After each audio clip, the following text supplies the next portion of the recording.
क्रमः। आज की बात हम यहाँ से आरंभ कर रहे हैं। यदि हमसे किसी का धर्म बिगड़ता है तो हमारी आयु, यश, संपदा, कुल खानदान सब समाप्त हो जाता है। हमसे किसी का व्रत खंडित न हो, हमसे किसी के द्वारा पापकृत कर्म न हो। यदि कोई अनुष्ठान में बैठा है तो सभी मान मर्यादाओं को, कोई किसी विशेष व्रत में है तो उन मान मर्यादाओं को समझना चाहिए। कभी कभी ऐसा होता है, माताएं बहनें व्रत करती हैं और इनके आदमी लोग उस व्रत को पूरा नहीं होने देते। कहते हैं तुझे व्रत पूजा पाठ ही करना था तो विवाह क्यों किया, फिर तो मीरा बन जाती। और पति वही है जो पत्नी को पतित नहीं होने देता। पति को पति तब माना जाता है जब वह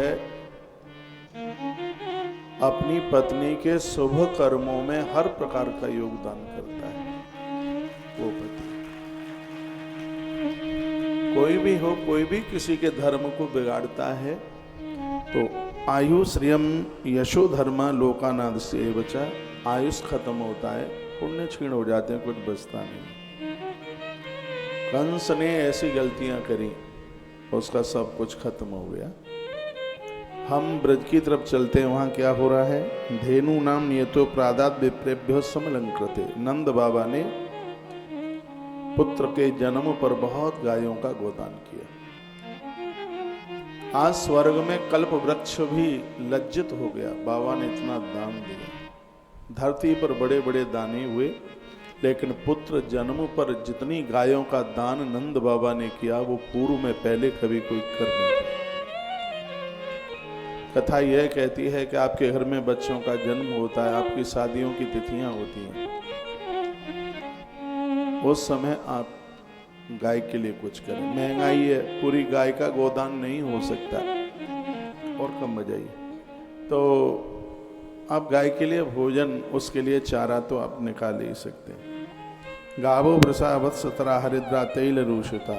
जो अपने बच्चों के जन्मदिन पर गैया मैया के सींगों में हल्दी लगाएगा, उसके बेटे के ऊपर किसी का जादू टोना नहीं चलेगा। ये सुन लो, बहुत बड़ी बात है। उसके लिए कभी अशुभ नहीं होगा। बच्चों के जन्मदिन पर गौ माता के सींगों को हल्दी से पोतवाइए, हल्दी लगवाइए सींगों के ऊपर। मैया यशोदा यह कराती है।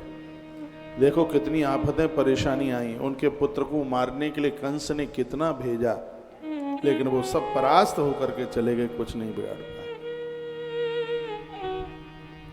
नंद बाबा मथुरा में कंस को कर देने के लिए गए। इधर पूतना आ गई थी, वो कर देने के लिए गए। कर देने के बाद अब वह वसुदेव जी से मिले। नंद बाबा की आंख में आंसू आ गए और रो पड़े। कहने लगे, मित्र, प्रकृति का पता नहीं है, मुझे बड़ा कष्ट है, तुम्हारे 6 पुत्र मारे गए। एक बताते हैं गर्भ में समाप्त हो गया, एक बेटी बची, इस धूर्त कंस ने उसको भी नहीं छोड़ा। वसुदेव जी ने एक भी बार यह नहीं कहा कि तुम्हारे घर में 2 पुत्र पल रहे हैं वो मेरे ही बच्चे हैं, ये नहीं कहा। कुछ बातें ऐसी हैं जिसको छिपाने की जरूरत होती है, कुछ बातें ऐसी हैं जिसको बताने की जरूरत होती है। अपने पुण्य छिपाइए, अपना भजन छिपाइए। ऋण बढ़ गया है, घर के लोगों को बताइए। बीमारियां बढ़ गई हैं, घर के लोगों को बताइए। दुश्मन बढ़ गए हैं, घर के लोगों को बताइए। कोई अपराध हो गया है, वो बताइए। सत्कर्म है, पुण्य है, वो छिपाने के लिए होता है। श्री वसुदेव जी महाराज ने कहा नंद बाबा से, वो उनके मित्र हैं। आंख में आंसू आ गए, वो रो पड़े थे। कितना बड़ा कष्ट उस नारी को रहा होगा जिसके 6 पुत्र कारागृह में मार दिए गए। कितनी बड़ी उसे वेदना, कितनी बड़ी उसे पीड़ा रही होगी। कोई भी माँ अपने बच्चों की मृत्यु नहीं देख सकती। कितनी पीड़ा, कितना कष्ट रहा होगा। माताएं जितना भी धर्म कर्म सत्कर्म करती हैं वो पति और पुत्र का आयुष बढ़ाने के लिए, उम्र बढ़ाने के लिए करती हैं, अपने लिए कुछ करती ही नहीं। बच्चों का विवाह हो जावे तो कैकई माता की तरह एक वरदान महादेव से मांगते रहना। कैकई कैसी भी रही हो, वो वैसे कैकई माता ने जो किया वो तो मैं ये बात अयोध्या में सुनाऊंगा, वो सब भगवान की ही प्रेरणा से हुआ था। अयोध्या की एक ऐसी नारी है माता कैकई, जो महादेव के मंदिर में प्रत्येक दिन कहती है कि मेरी पुत्र वधुओं का मांग का सिंदूर शाश्वत रखना। हाँ, इनके सुहाग को कभी उजड़ने मत देना। मेरा सुहाग भले ही चला जाए, मैं अपनी बहुओं का सुहाग उजड़ने नहीं दूंगी। वो पूजा इसी बात के लिए करती थी। तो माँ बाबूजी जितना भी जो धर्म और सत्कर्म करते हैं वो पुत्रों का आयुष्य बढ़ाने के लिए, पति की उम्र बढ़ाने के लिए, उसी के लिए होता है। एक बार जयकरा लगाइए बोलबा के बिहारी लाल की, श्री हनुमान जी महाराज की जय जय श्री राधे। तो वसुदेव जी महाराज कहने लगे, जब से आप आए हैं तब से तुम्हारे ब्रज में राक्षस लोग ज्यादा जा रहे हैं, इसलिए आप ज्यादा देर तक यहाँ ठहरे नहीं, आप शीघ्र ही गोकुल के लिए वापस लौटे। ये बात की। नंद बाबा ने कहा मित्र वो तो ठीक है, लेकिन मैं अपने बच्चे के लिए कुछ खिलौने लेके जाऊंगा। कथा हमारे और आपके लिए, आप बाजार में खरीदारी करने को जाते हैं, कुछ भगवान के लिए भी लेके आइए। इसको अद्भुत भक्ति कहते हैं। मैं यहाँ भक्तों को कहना चाहूँगा, इससे बड़ी बरकत होती है घर में। आप बाजार में जाते हैं तो भले ही 5 रुपए की टॉफी लेकर के आए, खाली हाथों से घर में प्रवेश ना करें। कुछ खाने पीने का कोई सामान लेके आइए, बच्चों के लिए कुछ लेकर के आ जाइए। आप कपड़ा लत्ता नया वस्त्र भी लेके आते हैं तो उसे सबसे पहले भगवान को आरोगिए, भगवान को समर्पित कीजिए, उन्हें दिखाइए। भले ही आप लहंगा फरियाँ क्यों नहीं लेके आए हैं, साड़ी क्यों नहीं लेके आए हैं, वो भगवान को आप पहले दिखाइए, उन्हें समर्पित कीजिए। आप कहोगे कि अब वो साड़ी फरिया पहन लेगा, अरे उन्होंने पहना है, मनिहारिन का रूप बनाया, श्याम चूड़ी बेचने आया। हाँ, वो पहना है, उसने पहना है। जो भी तुम्हारे घर में नवीन सामान आया है, कोई चीजें आई हैं, वो भगवान को दिखाओ, उसे भगवान को समर्पित करो। प्रेम लक्षण भक्ति। कितना सुंदर कहा है, तुम ही निवेदित भोजन करे। भोजन बनाते हो वो तो भोग लगाते हो, लेकिन प्रभु प्रसाद पट भूषण धरहि। पट कहते हैं वस्त्र को। अब वस्त्र भी लेके आए, आभूषण भी लेके आए हैं, वह भी भगवान के लिए समर्पित कीजिए।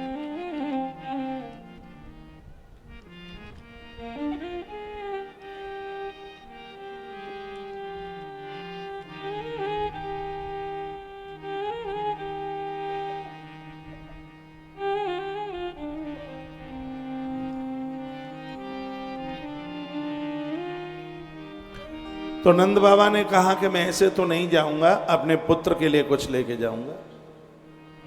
प्रेम लक्षण भक्ति है।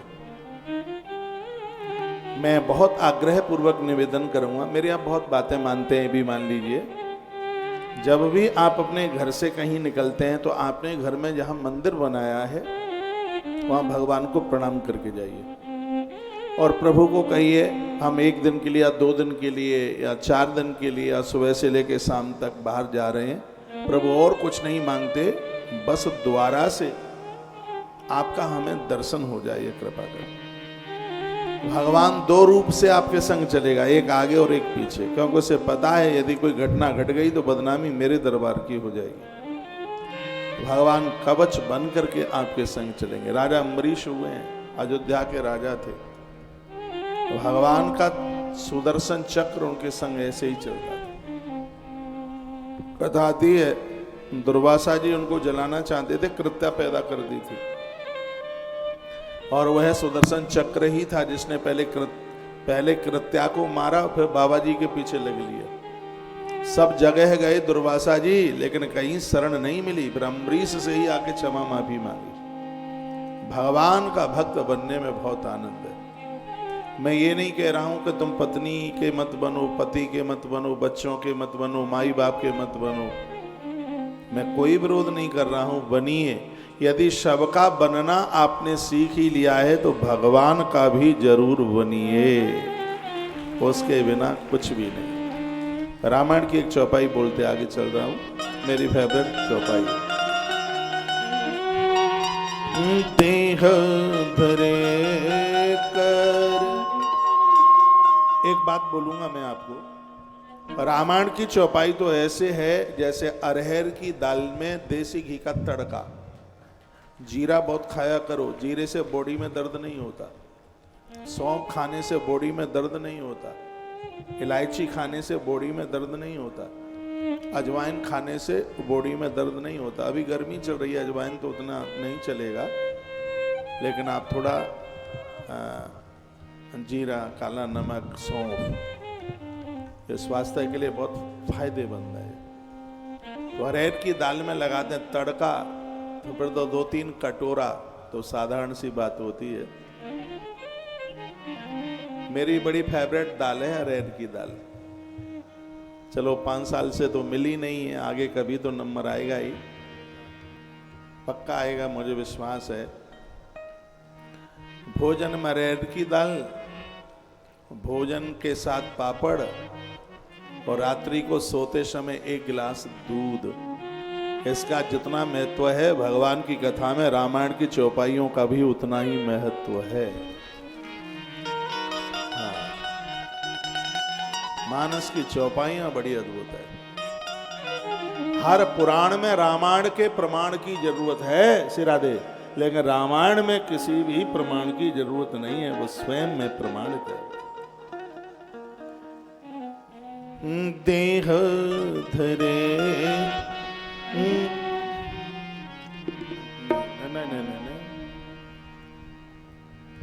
देह धरे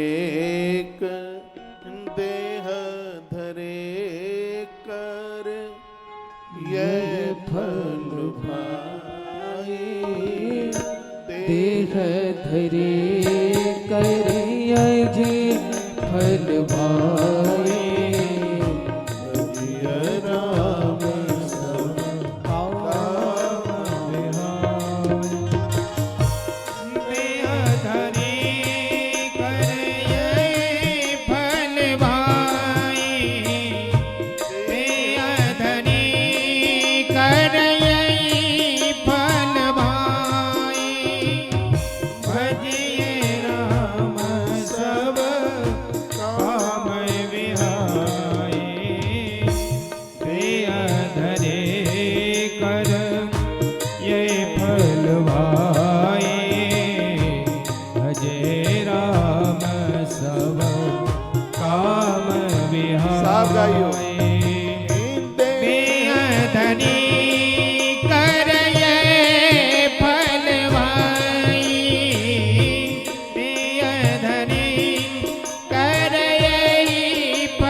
शरीर धारण करने का प्रमुख यदि कोई आशय है तो यह है कि मानवीय जीवन मिला है तो यह भगवान के लिए हो। घर से निकलें तो भगवान का दर्शन करके, घर में अंदर प्रवेश करें तो भी सबसे पहले भगवान को ही दर्शन करें, उनका थैंक यू करें, उनका धन्यवाद करें, कहें आपकी कृपा से मेरी यात्रा बहुत अच्छी रही है।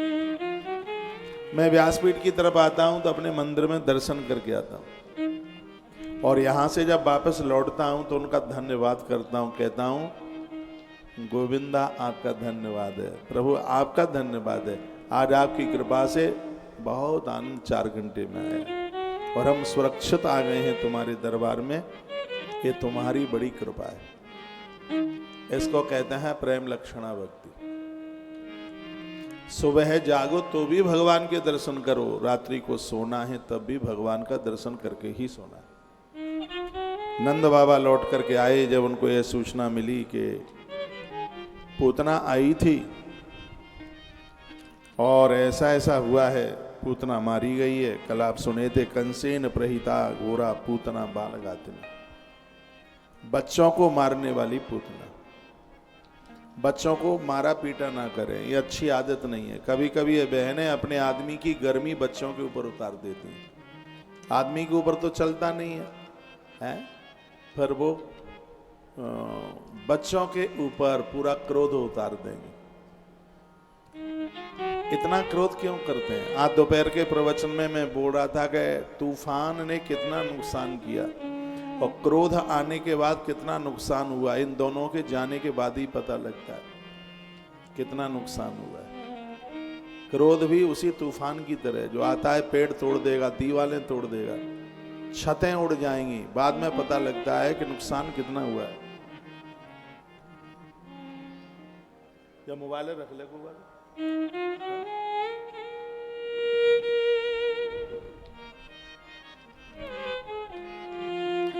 यही स्थिति क्रोध की है। मैंने एक व्यक्ति को देखा क्रोध में वो टीवी तोड़ रहा था, फ्रिज तोड़ दिया उसने, टेलीविजन उसने खत्म कर दिया, और भी बहुत सामान, पुरानी बात थी, उसने रेडियो तोड़ दिया। बाद में रोने लगा, बहुत नुकसान हो गया। फिर मूर्ख किसको कहेंगे? इनको ही तो बोलेंगे। तो ध्यान रखें इस बात का, बच्चों को मारे नहीं, पीटे नहीं। बुरा न लगे तो एक शब्द कहूंगा, जो बच्चों को मारे वही पूतना, जो पवित्र ना रहे वही पूतना।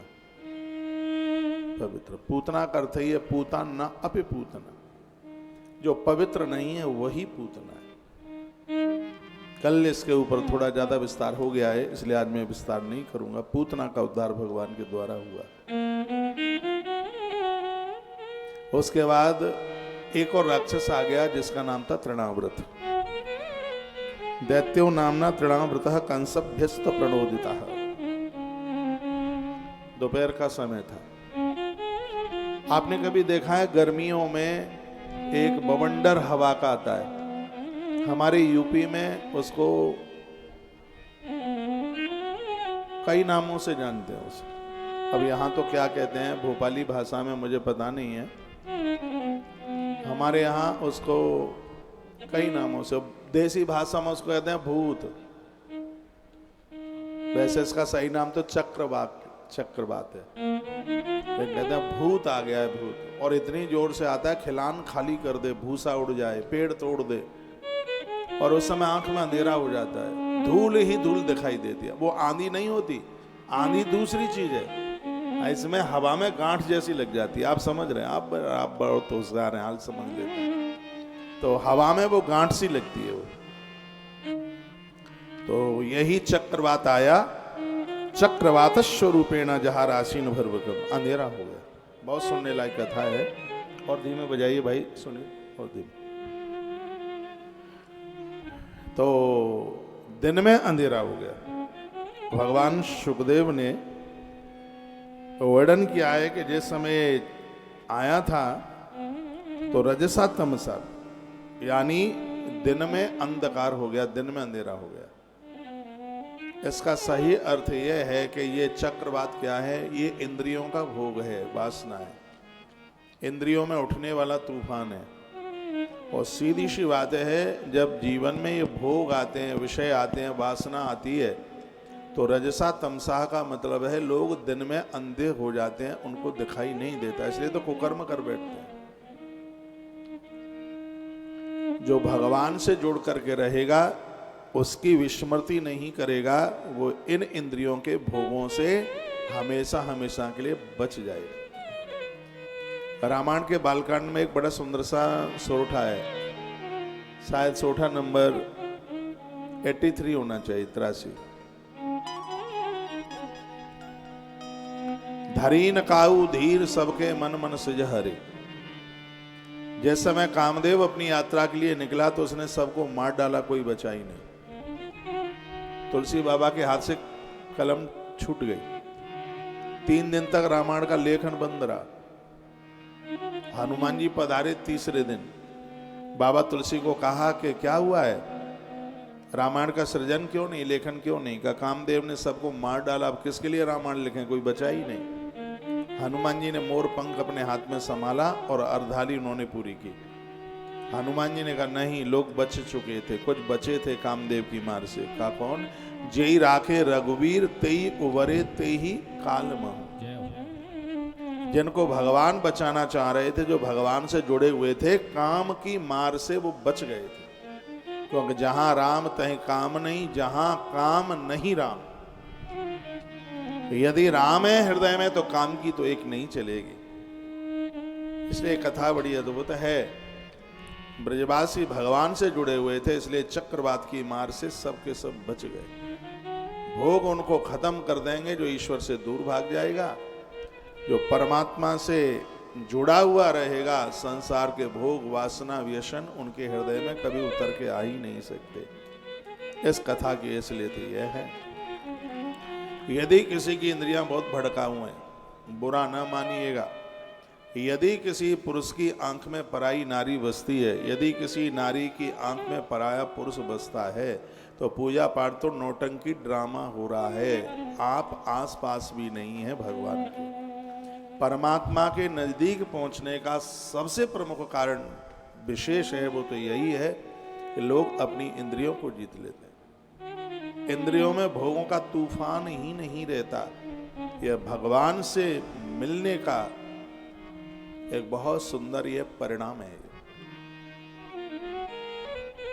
संसार की भोगता वासना विलासता यदि हमारे अंदर नहीं है, तो भजन का परिणाम हमें मिल रहा है। भजन हम कर रहे हैं, आराधना साधना कर रहे हैं, उसका पुण्य मिल रहा है कि नहीं? बिल्कुल मिल रहा है। यदि ऐसी स्थिति बन गई, संसार के भोग दांत खाट खुजली की तरह, बाद में बड़ा पछताना होता है। इसलिए कहा जाता है कि हम भगवान से जुड़ करके रहें। ठाकुर जी थोड़े बड़े हुए, अब उनके नाम संस्कार का समय आया। 16 संस्कारों में से नाम संस्कार एक संस्कार है। बच्चों के नाम अपने हिसाब से मत रखिए, शास्त्रोक्त विधि से। बेटी का नाम रख रहे हो तो लास्ट का अक्षर बड़ा होना चाहिए, और बेटे का नाम रख रहे हो तो लास्ट का अक्षर छोटा होना चाहिए। जैसे राम लास्ट का अक्षर छोटा है, सीता लास्ट का अक्षर बड़ा है, शंकर लास्ट का अक्षर छोटा है, पार्वती लास्ट का अक्षर बड़ा है, शिव लास्ट का अक्षर छोटा है, शिवानी लास्ट का अक्षर बड़ा है, प्राची लास्ट का अक्षर बड़ा है,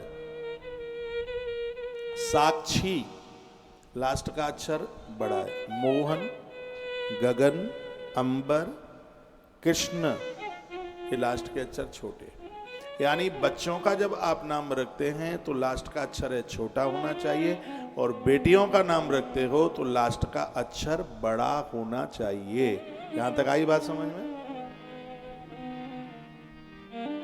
16 संस्कारों में से नाम संस्कार एक है। नाम का बहुत प्रभाव पड़ता है। बहुत लोग बच्चा जन्म लेता है सोई नाम रख देते हैं। हमारी स्मृतियों में, संहिताओं में लिखा है कि 11 दिन से पहले बच्चे का नाम नहीं। जन्म के 11 दिन पहले नाम रखा ही नहीं जा सकता। 11 दिन से ही आरंभ होता है नाम। जिस दिन बच्चों का आप नाम रखते हैं उस दिन तो उत्सव मनना चाहिए, हर्ष होना चाहिए, उल्लास होना चाहिए। बोली बांके बिहारी लाल की। आइए, भगवान का नाम संस्कार का समय। चाहे राम रहे हो कृष्ण, शास्त्रोक्त विधि से नाम रखा गया। आप अपने मन मुताबिक नाम रख लेते हैं, अक्षर पंडित जी महाराज निकालेंगे, फिर और वो काय के लिए? उन्हें अपना काम करने दीजिए, नाम उनसे ही रखवाइए। बड़े प्यारे प्यारे नाम हैं, इतने अच्छे नाम हैं जिनको सुन करके बड़ा अच्छा लगता है। अथर्व बेटे का नाम रखिए वेद, बिटिया का नाम रखिए मनीषा, जहानवी, क्षिप्रा, गार्गी, मैत्रेयी, अदिति। कितने प्यारे नाम है। अदिति इतना प्यारा नाम है, देव माता है अदिति। मैं पूरे दुनिया के नाम ना बदल पाऊं तो आप जितने बैठे हैं आपके बच्चों का तो अच्छा नाम रखवा ही सकता हूं, इतना तो कर पाऊंगा। मुझे बड़ी खुशी होगी किसी के घर में बेटी होवे और उसका नाम अदिति नाम रखा जाए, किसी के घर में बेटा हो उसका नाम केशव रखा जाए, राघव रखा जाए, नाम माधव रखा जाए। माधव का अर्थ है जो भंडार से ज्ञान का भंडार है उसे माधव कहते हैं। तो ये नाम बड़े अद्भुत हैं। तो ऐसे कुछ नाम रखे जाएं। उट पटांग नाम आजकल लोग अंग्रेजी नाम रखते हैं।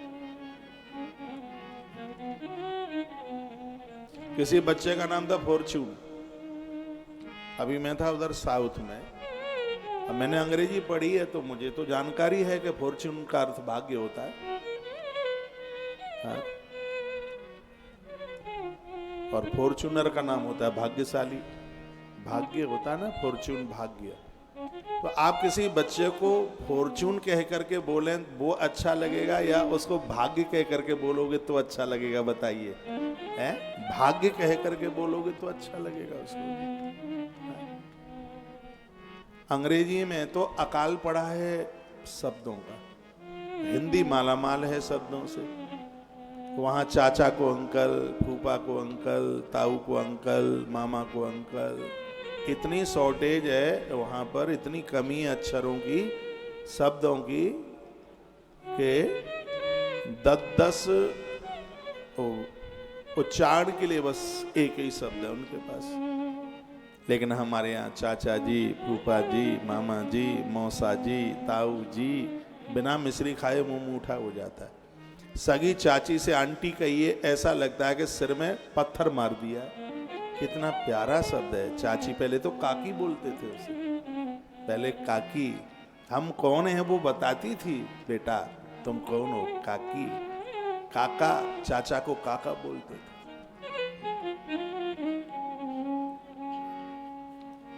ये चाचा और चाची शब्द जो है ये ना, दोनों शब्द ये उर्दू के शब्द है।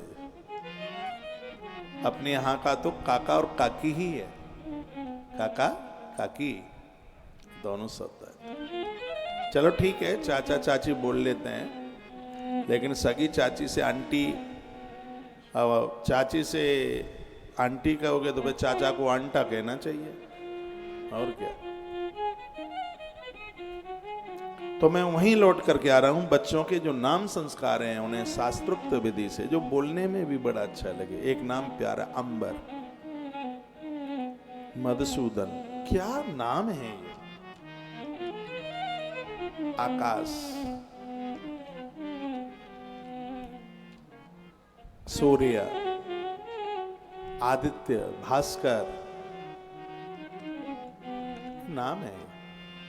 वर्धमान, विराट, हिमालय। अब बेटियों का नाम गंगा नहीं रखते, क्या गंगा पवित्र हो गई है? क्या बात है? कितना प्यारा नाम है गंगा। से पुराण में लिखा है गंगा गंगित ब्रूयातम। वैसे तो गंगा का नाम नहीं ले पाओगे, लेकिन बेटी का नाम गंगा होगा तो दिन में 10 बार नाम ले लोगे। पाप क्षीण होते रहेंगे, जलते रहेंगे। एक अजामिल उपाख्यान की कथा है भागवत में, उसमें यही तो वर्णन किया गया। वैसे नाम नहीं ले पाते तो कम से कम बच्चों के बहाने ही भगवान का नाम निकल जाता है। बच्चे का नाम कृष्ण रखिए, राम रखिए, अच्छे नाम है। मोहिनी, मनमोहिनी राधा रानी का एक नाम है, मनमोहिनी। मनमोहन तो आपने नाम सुने हैं, बेटे का नाम मनमोहिनी। ऐसे नाम रखे जाए। उट पटांग नाम रखे। डबलू, मुझे आज तक नहीं पता लगा कि बबलू का अर्थ क्या होता है। डबलू, बबलू, पप्पू। खैर अब तो बहुत लोग पप्पू का अर्थ समझने लगे हैं, मुझे बताने की जरूरत नहीं।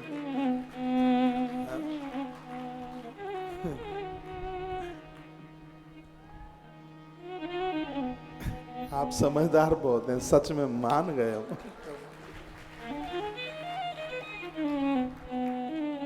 तो बोट लास्ट है शायद, अब तो कोई दिक्कत नहीं है। इलेक्शन समाप्त है आज 4 तारीख को, तो बस अब इंतजार है 4 तारीख। फिर एक नए युग की शुरुआत होगी, फिर एक नई बात, एक नया उमंग, एक नया आनंद, फिर एक नए भारत की रफ्तार। भारत के लिए वर्तमान का समय बहुत सुकून से भरा हुआ है, बहुत शुभ है। सदियों के बाद में वो टाइम लौट करके आया है, ये समझ लीजिएगा। हम कोई चापलूसी वाली बात नहीं बोल रहे हैं, कोई हेडपंप हमें नहीं लगवाने, सड़कें हमें नहीं खुद के लिए बनवानी है, लेकिन जिसमें देश आनंद में है वही आनंद हमारा आनंद है।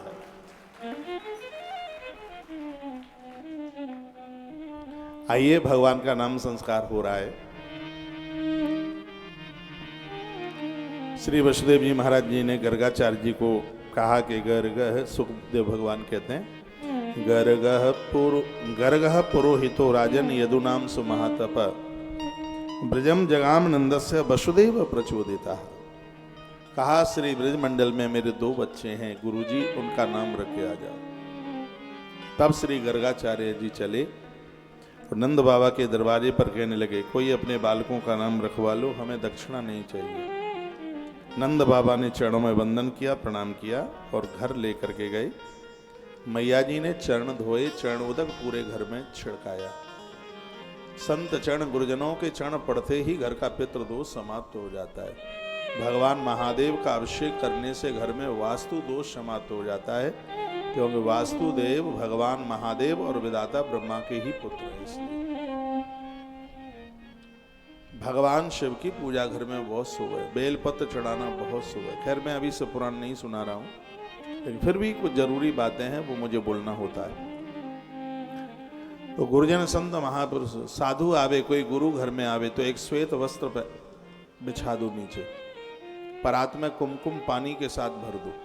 उनको कहो कि दोनों चरण इस परात में रख दीजिए और फिर उस वस्त्र के ऊपर वो अपने पांवों को आगे बढ़ाते हुए जाएं। इन चरणों को संभाल करके अपने घर रख लीजिएगा, ये चरण आनंद कर देंगे। तालियां कुछ ज्यादा तो नहीं बजाई आपने, धन्यवाद। तो गुरुजी आए, माता ने खूब आदर सत्कार किया, फिर हाथ जोड़ करके कहा, गुरुजी आप थोड़ा हमारे घर का भोजन कर लेते तो बड़ा अच्छा होता। पहले की कुछ ऐसी ही मान्यताएं थी, ब्राह्मण हर जगह कच्ची रोटी नहीं खाता था। वो ब्राह्मण के घर ही दाल भात चावल रोटी खाता, और वो सबके यहाँ जाता है तो वो कच्ची रोटी नहीं, वो पूड़ी खीर सब्जी, और होना भी यही चाहिए। ब्राह्मण को घर बुलाकर आप उसको खीर पूड़ी पक्का भोजन कराएंगे तो आपको पुण्य बहुत होंगे, पुण्य बढ़ेगा। लेकिन आजकल तो ब्राह्मण देवताओं की मशीनरी इतनी कमजोर है, वो जाते ही दाल रोटी मांगते हैं, ताकत ही नहीं है पचाने की। जब हम खाते थे तब खूब कटोरे भर करके खीर पीते थे, खूब खीर पीते। पूड़ी खाने में बड़ा टेस्ट था, तब की बात है, अब की नहीं है, तब की। नौते में गए और वहां भी दाल और रोटी मांग रहे हो, तो काय को गए हो भाई? नौते में तो चकाचक देसी घी की पूड़ी और बिना पानी के दूध की खीर, 56 भोग पीछे रह जाए। जीभ पर पानी आ रहा है बोलते। तो यशोदा मैया यदुवंश में है, तो महात्मा को पूछी, उसने अनुमति ली, कहा आप हमारे घर का भोजन कर लेंगे? तो कहा कि ठीक है, चलो आपकी श्रद्धा है, लेकिन शुचिता से रसोई को साफ सुथरा करके, धो पोंछक करके, पोंछा मोछा लगा के, गैया के गोबर से आंगन लीप करके। पहले ऐसा ही होता था, कोई ब्राह्मण जीने को आता, कोई गुरु जीवने को आते थे तो गैया के गोबर से जगह को शुद्ध किया जाता। गांवों की माताएं बैठी हैं, उन्हें ये पता होगा, बच्चे जिस जगह पर मल विसर्जित कर देते थे तो माताएं उसको पहुंचकर गोबर से उस जगह की लिपाई करती थी। किन किन को पता है हाथ उठाइए। आप भारतीय मूल के हैं तो पता तो होना ही चाहिए। तो उस जगह को शुद्ध लीप करके उसको शुद्ध किया जाता। गुरु लोग, संत लोग, ब्राह्मण लोग आते थे तो लिपाई होती थी। गोबर में लाल मिट्टी डाल करके आपकी कोठी इमारतें फैल हो जाएंगी। जब दीवालों को लीपा जाता था, मिट्टी की दीवारें होती थी, लकड़ी की छतें होती थी, बीजना से काम चल जाता था। आज तो एसी फैल होता है गर्मी में। ऐसा नहीं है गर्मी आज ही पड़ रही है, उस समय ना पड़ती हो, बहुत गर्मी पड़ती थी। हाँ, एहसास उतना नहीं होता था क्योंकि उस समय पेड़ बहुत होते थे, वन बहुत था, जंगल बहुत था, बारिश खूब होती थी, गर्मी तो होती थी पूरी। लेकिन उस समय बीजना, पूरा बीजना जानते हैं आप? अरे इसके दान की बड़ी महिमा है, बीजना के दान की। हाँ, इसका दान होता है, वो बैसाख में एक तिथि पड़ती है, कौन सी है वो, अखा तीज। अरे बड़ा इसका महत्व है, इसका गंगा दशहरा में इसका भारी महत्व है। तो बड़ी महिमा, शादियों में देते थे। कन्याओं के जब पाम पूजने को जाते थे तो 5-7 बीजना दे के आ जाते, बिटिया बीजना ले करके जाएगी, और खुशी होती थी। कहा जाता था कि रिंकी के विवाह में, रिंकी तो अब नाम आ गए हैं, राम बेटी के विवाह में 75 बीजना आए हैं। पूरे गांव में हल्ला हो जाता था, 75 बीजना, पूरा खानदान हवा खाता रहे। तो बातें ही थी उस समय की, बड़ी आनंद की बात थी। तो मैया ने गैया के गोबर से लिपाई करी, बाबा ने न्योता स्वीकार किया। मैया ने नहा धोकर बड़ी पवित्रता के साथ रेख से बर्तन मांजे, राख से, सूखे बर्तन, उसको बड़ा शुद्ध माना जाता है। और पहले इतने बड़े बड़े गिलास चलते थे, बड़े बड़े लोटा चलते थे, वो थरिया, थरिया होती, थरिया का पापा होता था, बड़ा बड़ा थाल, उसमें मैया जी ने भोजन परोसा। और बाबा भी इतना बड़ा लोटा पानी का लेकर के और बैठ गए भोजन के लिए। और जैसे ही थाली आई तो सबसे पहले भोग लगाया। त्वदीयम वस्तु गोविंद तुभ्यमेव समर्पय। थाली आवे, सबसे पहले भगवान का भोग लगाओ, उनका स्मरण करो, तुम ही निवेदित भोजन करई। भगवान का भोग लगा के भोजन कीजिए तो 3 चीजें आपको मिलेंगी, सत्य, शांति और समर्पण। तीनों चीजें आपके पास हो। भोजन करने से पहले हाथों को कोहनी तक, अग्नि पुराण में लिखा है, पामों को घुटने तक धोइए और 2-4 बार मुख में पानी डाल करके कुल्ला कीजिए। मुंह में छाले नहीं होंगे कभी। हाँ, आयुष बढ़ेगा, 100 साल उम्र बढ़ेगी, बीमार नहीं होंगे। क्योंकि जैसे ही पानी बॉडी पर जाता है तो जठर खुलता है। कभी भी आप अनुभव करके देख लीजिए, 12 बजे तक आप अखबार पढ़ते रहे, खाने का मन नहीं होता, लेकिन जैसे ही नहा के आप आएंगे तो घरवाली को कहेंगे अब तो भूख लग रही है, कुछ खाने को दे दे। पानी बॉडी को छूते ही जठर खुलता है। जिस समय आप हाथ पांव धो लेते हैं, मुंह में कुल्ला कर लेते हैं, तो जठर में अग्नि प्रज्वलित हो जाती है, फिर वो दधकती है, वो कुछ खाने को मांगती है, फिर उसमें डाला जाता है, पच जाता है, फिर खट्टी डकारें नहीं आती, पेट नहीं फूलता, पेट में गैस नहीं बनती, और सुबह डिब्बे भी खाली हो जाते हैं आराम से बिना इंतजार के। नहीं तो बहुतों का तो खाली नहीं होता, प्रतीक्षा पलीता लगाते रहेंगे, कभी चाय पी के गर्म होंगे, कभी कुछ। बहुत तो बीड़ी पीते हैं पेट खाली करने के लिए। मुझे कोई एक आदमी मिला, वो 1 घंटे में निकलता अंदर से। किसी ने मुझे कहा कि जहाँ से निकल के आए 25 ढूंढ पड़े हैं बीड़ी के। मैंने उसे पकड़ा, मैंने कहा भाई ये तो क्यों करता है? तो वो कहता पेट खाली नहीं होता बिना बीड़ी के। मैंने उसके ऊपर सबसे पहला प्रयोग किया, उस आदमी के ऊपर जो 20 बीड़ी पीता है तब तो उसका पेट खाली होता है। वो 4 बजे से धुक्की लगाता, 8 बजे जाकर 9 बजे उसका पेट खाली होता। मैंने उसके ऊपर प्रयोग किया। रात्रि को सोते समय उसको भुना हुआ चना थोड़ा सा गुड़ दिया पुराना वाला, रात को उसको दिया, सुबह उसका प्रेशर बना। कहता है कि महाराज जी आनंद हो गया है, कमाल हो गया। फिर उस आदमी ने इस बात का इतना प्रचार किया। तो ऐमाल करके, व्यसन करके और जीवन जिए नहीं, कभी नहीं।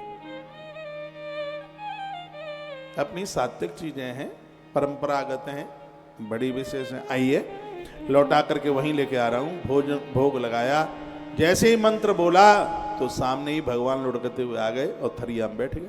तो भोग लगाया तो भगवान को तो आना ही था।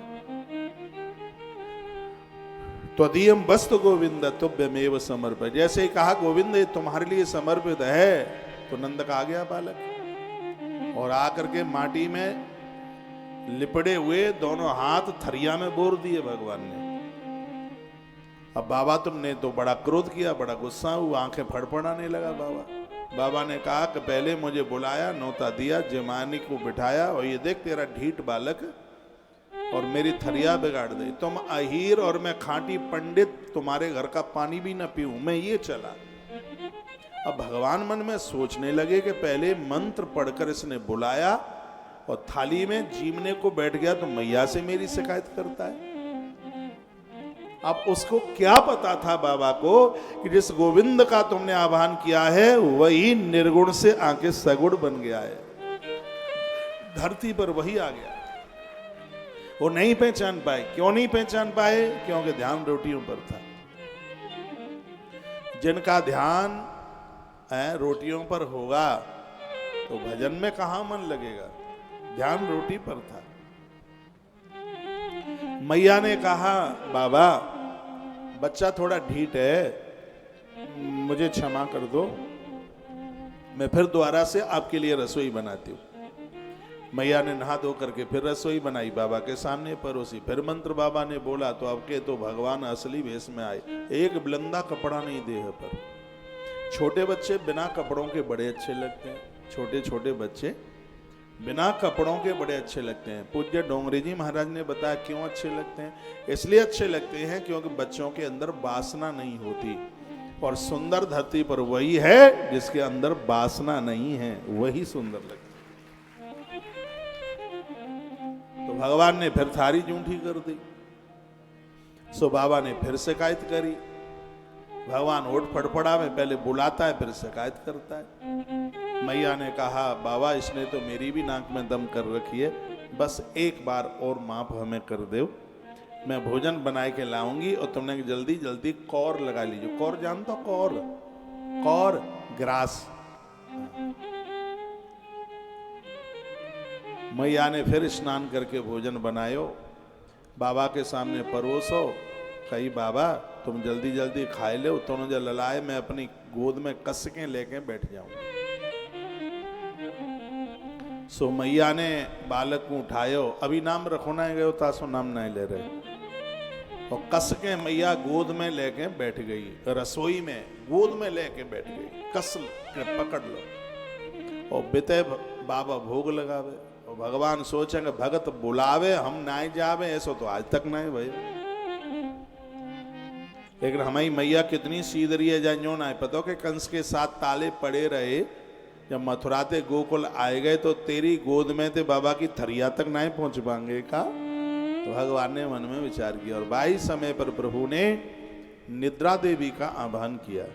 निद्रा देवी शरीर सहित पधारी और भगवान के अलावा और किसी को दिख भी नहीं रही है। भगवान भी सबको नहीं दिखते और भूत भी सबको नहीं दिखते, ये भी देख लेना। हाँ, भूत और भगवान ये सबको नहीं दिखते। तो निद्रा देवी आई और कहा सरकार आदेश कीजिए। तो भगवान बोले कि मैया की आंखों में बैठ जाओ। निद्रा देवी मैया की आंख में बैठी, मैया खुरखुर खर्राटे भरने लगी, नींद आ गई और भगवान निकल गए। सीधी सी बात है, जो सोवत है वही खोवत है। सो जाओगे भगवान निकल जाएगा आगे, निकल जाएगा। जो जागृत रहेंगे भगवान उन्हीं के पास रहेगा। बात नहीं से आई समझ में? ऐसा लग रहा है। रामायण देखिए आप, रामायण में कथा आती है प्रभु राम जी का वनवास हुआ, पहली रात्रि तमसा नदी के किनारे रुके। रात के 12 बज गए थे, अयोध्या के लोग सब रो रो करके सो गए। 3-4 लोग थे वो जग रहे थे। सुमंत जी जग रहे थे, माता जानकी जग रही थी, लखनलाल जग रहे थे, प्रभु राम जग रहे थे। तो प्रभु राम ने आधी रात्रि को सुमंत जी को कहा कि रथ आगे बढ़ाओ, अयोध्या के लोग सो रहे हैं, यदि ये जाग गए तो रो रो के कहीं मुझे सुबह वापस न ले जाएं, इसलिए अभी निकलने का मौका है। तो रथ सजाया, सुमंत जी ने रथ बढ़ाया, लक्ष्मण रो पड़े। राम जी ने कहा क्यों रोता है? तुम्हें देख के रोता हूं। कहा क्यों, क्या बात है? मैंने सुना है तुम बड़े दयालु हो, लेकिन आज लग रहा है तुम बड़े निष्ठुर हो। राम जी ने कहा क्यों, क्या हुआ है? अयोध्या के भोले भाले लोग सोते रह गए और आप आगे बढ़ गए। मैं आज समझ चुका हूं, मुझे तो तुम तब लेके जा रहे हो जब मैं जाग रहा था। यदि मैं भी सो गया होता तो तुम ऐसे ही मुझे भी छोड़ के चले जाते। मैं आज संकल्प लेता हूं, जब तक 14 साल पूरे नहीं हो जाएंगे तब तक मैं सोऊंगा नहीं, क्योंकि जहां मैंने नींद ली मुझे खटकाए वहीं आप मुझे छोड़ करके चले जाओगे। जो सोवत है वह खोवत है, जो जागत है वह पावत है। उठ नींद से अखियां खोल जरा, उठ नींद से अखियां खोली जरा और अपने प्रभु का ध्यान लगा। उठ नींद से अखियां खोल जरा और अपने प्रभु का ध्यान लगा।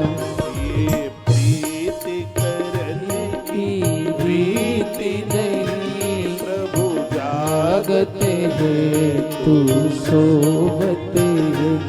उठ जाग मुसाफिर भोर भई, अब मैंने कहा तू सोवत है। उठ जाग मुसाफिर भोर भई, अभी जाने कहा तू सोवत है। तू सोवत है, जो जागते हैं सो पावते हैं। जय हो। ताली बजाइए।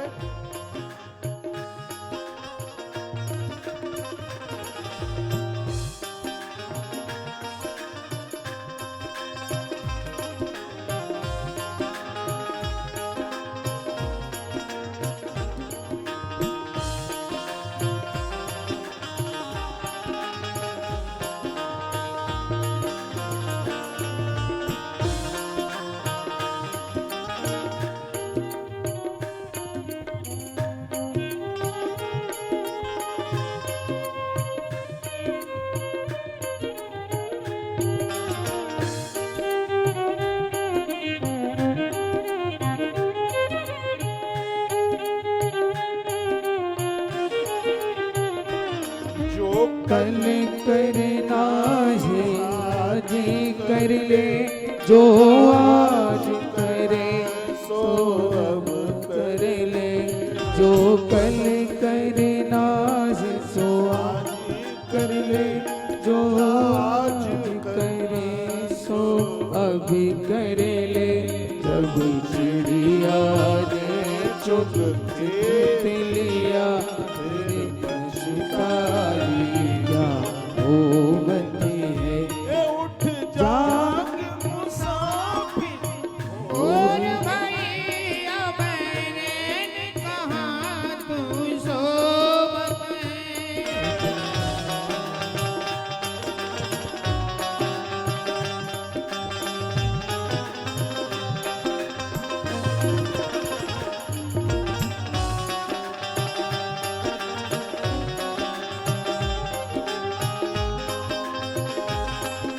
एक बार दोनों हाथ ऊपर।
उठी पाप की गठरे शीश धरे, अभी शीश पकड़ी क्यों घूमती है।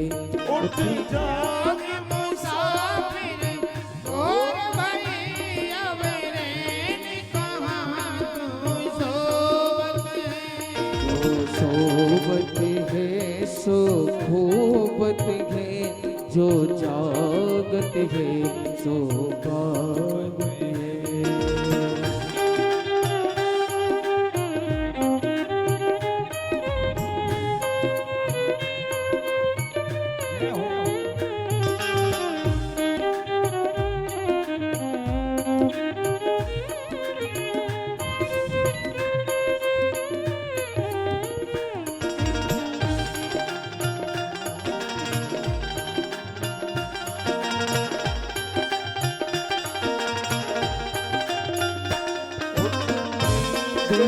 अखियाँ खोल जरा और अपने प्रभु में ध्यान लगा।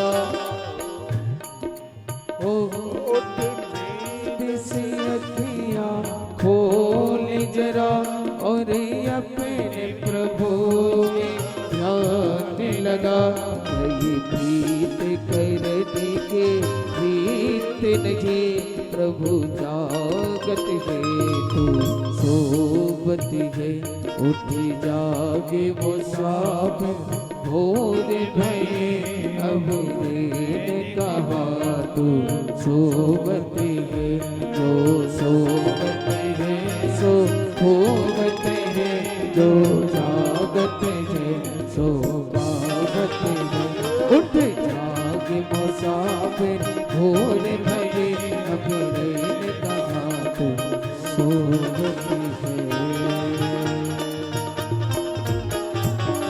बोले बाल कृष्ण लाल की जय श्री हनुमंत बलवंत महाराज की परम कल्याणी गौ माता की जय जय श्री राधे श्याम। तो मैया सोती रह गई और भगवान नीचे से निकलकर बाबा के पास पहुंच गए। बहुत सुनने लायक कथा। पहले नाचते हो फिर 10 मिनट बतियाते हो कि बताओ हम नाचते कैसे लग रहे थे। मैं ही बता देता हूँ, मलूक लग रहे थे।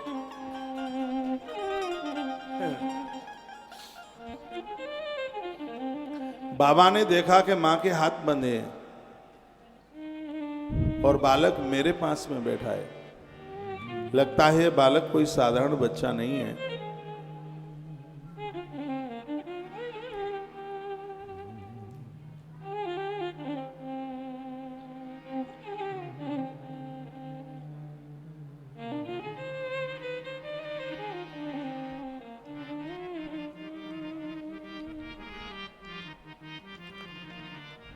बाबा ने जैसे ही आंख बंद करके ध्यान किया तो 3 लोक का नाथ नजर आ गया।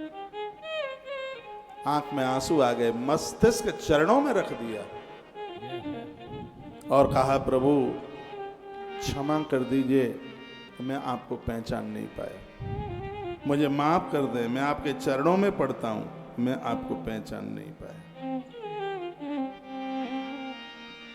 आज महात्मा गर्गाचार्य जी ने थाली में से ग्रास उठाया, भगवान के मुंह में दिया। सुनिए, ठाकुर जी के होठों से जो जूठन टपक रही थी, गर्गाचार्य जी ने जिह्वा निकाल करके उसको चाटना शुरू कर दिया। बड़ा आनंद आया।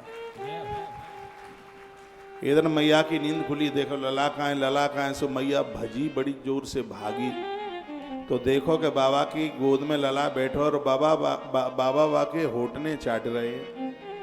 मैया बोली आए कि बाबा राधे, वैसा तो तुम इतने बड़े पाकी बन रहे थे कि तुम हीर त्याग घर को हम पानी उनाए पिएंगे, अब त्याई पंडिताई कहाँ चली गई। गर्गाचार्य जी की आंख में आंसू आ गए। गर्गाचार्य जी ने कहा माई, मन ही मन का तू बड़ी बड़भागिनी है, मैं तो तेरे चरण छूने के लायक भी नहीं रहा। मैं तेरी उस कोख को प्रणाम करता हूं, उसे मैं वंदन करता हूं जिस कोख ने अविनाशी को उदरवासी बना दिया, जगत के पालक को अपना बालक बना दिया और जिसने निर्गुण को सगुण बना दिया, उसे मैं वंदन प्रणाम करता हूं, मन ही मन प्रणाम। गर्गाचार्य जी प्रेमाश्रुओं से रोने लगे। आवाज बाहर पहुंची, नंद बाबा चल करके आए।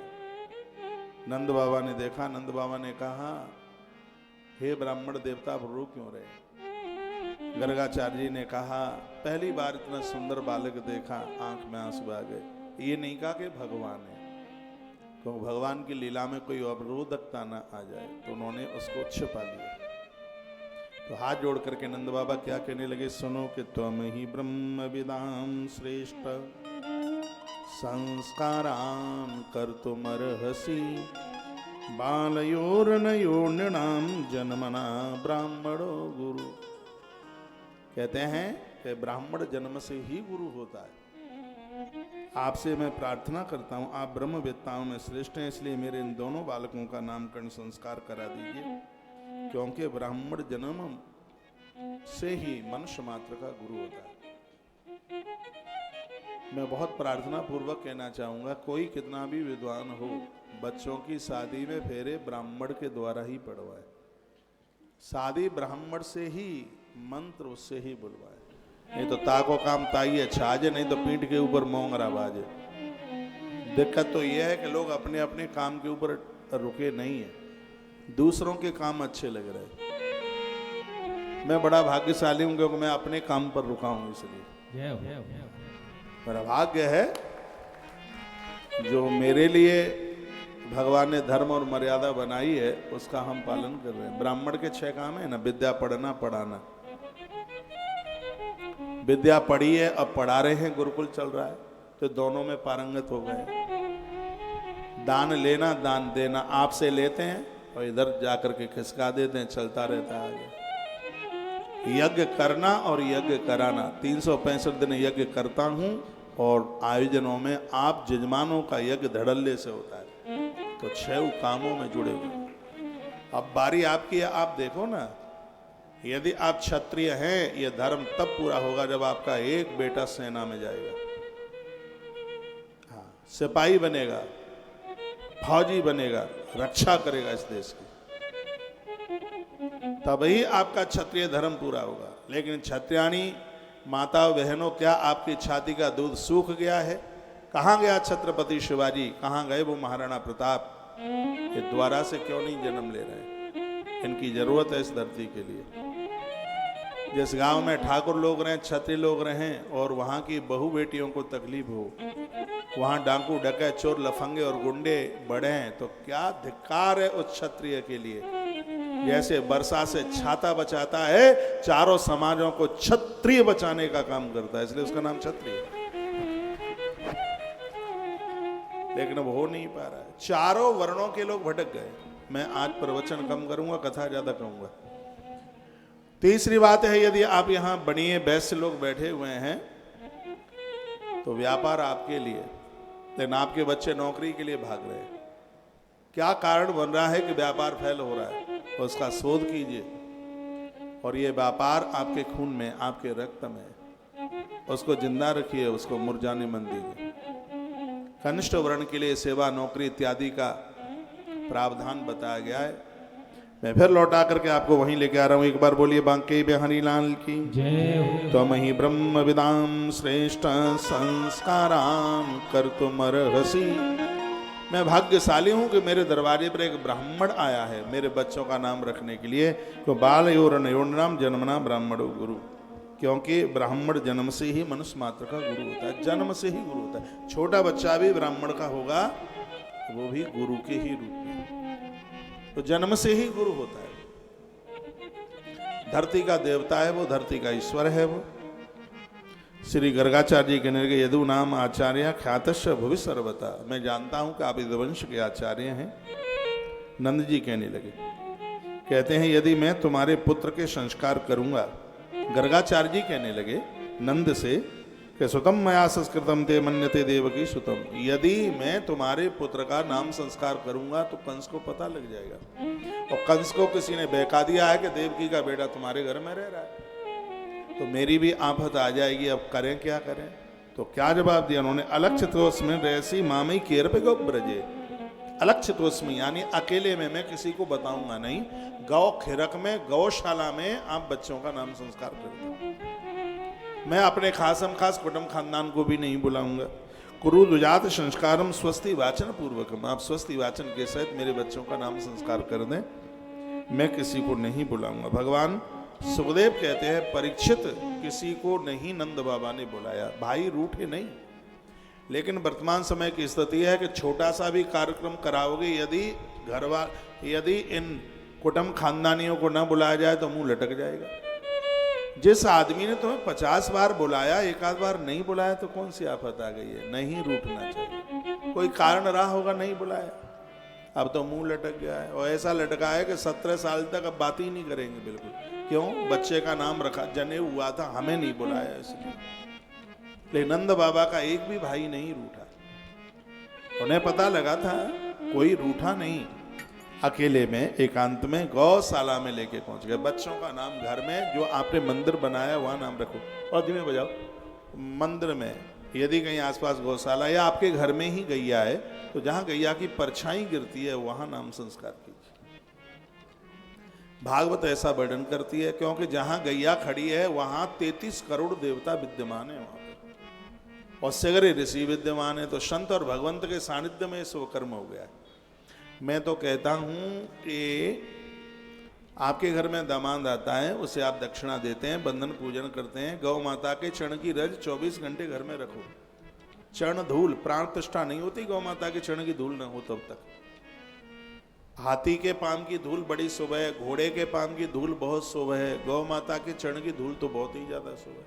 ये घर में होनी चाहिए। जब भी आप किसी का तिलक टीका करते हैं, माथे पर तिलक करते हैं, तो उसमें थोड़ी सी वो चरण रज, गौ माता की चरण रज डाल दीजिए, फिर टीका कीजिए। आप वो दक्षिणा देते हैं, अनंत गुना फलदायी वो अपने आप में हो जाता है। ये बात मैंने कभी पूर्व में भी बोली है। तो आज जहाँ गौ माता रमा रही थी, उस गौ खेरक में, गौ सदन में लेकर के गए नंद बाबा। सबसे पहले कौन से बच्चे का नाम रखा जा रहा है? जिसे आप हलधर कहते हैं, जिसे आप बलराम कहते हैं, उसका नाम रखा गया। ये 5-4 नाम ऐसे हैं, इनका नाम रोज लें तो घोर संकट से बच जाएंगे। हरि, हरम, हरिश्चंद्र, हनुमान शाह, हलधर। घोर विपत्ति होवे, घोर संकट आवे तो उससे निवृत्ति हो जाएगी। जिस समय कभी पति में झगड़ा हो जाए, पत्नी में झगड़ा हो जाए, परिवार में झगड़ा हो जाए, तो लोग मरने की पहले सोचते हैं। देखो कितना बड़ा काम करने को जा रहे हैं, कितना बड़ा काम करने को जा रहे हैं, सल्फास खाने को जा रहे हैं। देखो तो सही, चूहा मार दवाई, मर के ऊपर चले जाओगे, 2.5 दिन लोग रो लेंगे। लेकिन खुद का क्या होगा, इल्जाम वो नहीं पता है। जब ऐसी दिक्कतें परेशानियां चल करके आती हैं, ये नाम उस समय बहुत फायदा करते हैं। मैं भी अपनी पूजा में 365 दिन ये 5 नाम लेता हूं। हरि भगवान की जय हो, हर भगवान की जय हो, हरिश्चंद्र राजा की जय हो, हनुमान जी महाराज की जय हो, और बलराम भगवान की, हलधर भगवान की जय हो। इसमें हलधर भगवान बोला जाता है। ये 5 नाम कंठ कर ले, यह आपको समाधान देते रहेंगे। घोर परेशानी में भी आप हिलेंगे नहीं, दिक्कत नहीं आएगी। तो हलधर भगवान नाम रखा जा रहा है। क्या नाम रखा गया? अहमहि रोहिणी पुत्रो रमयन सुहृदय गुड़ै आकास्ते राम इति बलाधिक्यात् बलम विदु। क्या कहा? कहे माता, तुम्हारी गोद में जो बालक बैठा है, रोहिणी ने तो यशोदा मैया के बेटे को बिठा रखा था, यशोदा मैया ने रोहिणी माता के बेटे को बिठा रखा था गोद में। तो कहा मां, तुम्हारे गोद में जो बेटा है, बैठा है, इसका नाम है मैं राम रखता हूं, लेकिन इसके अंदर बल बहुत होगा, इसलिए इसका नाम बलराम होगा।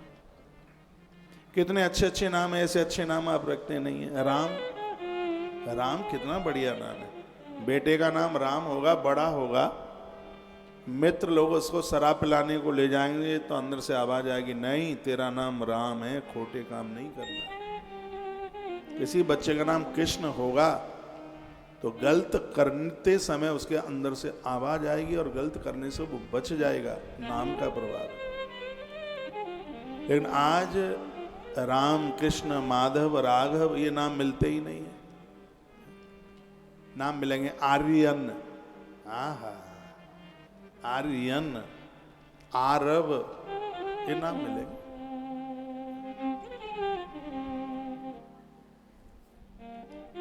इनका अर्थ ही नहीं पता होता। कहते हैं इंग्लिश नाम है। अरे हिंदी देसी बने रहो, क्या इंग्लिश नाम, देसी बने रहिए। देसी नाम बहुत बढ़िया।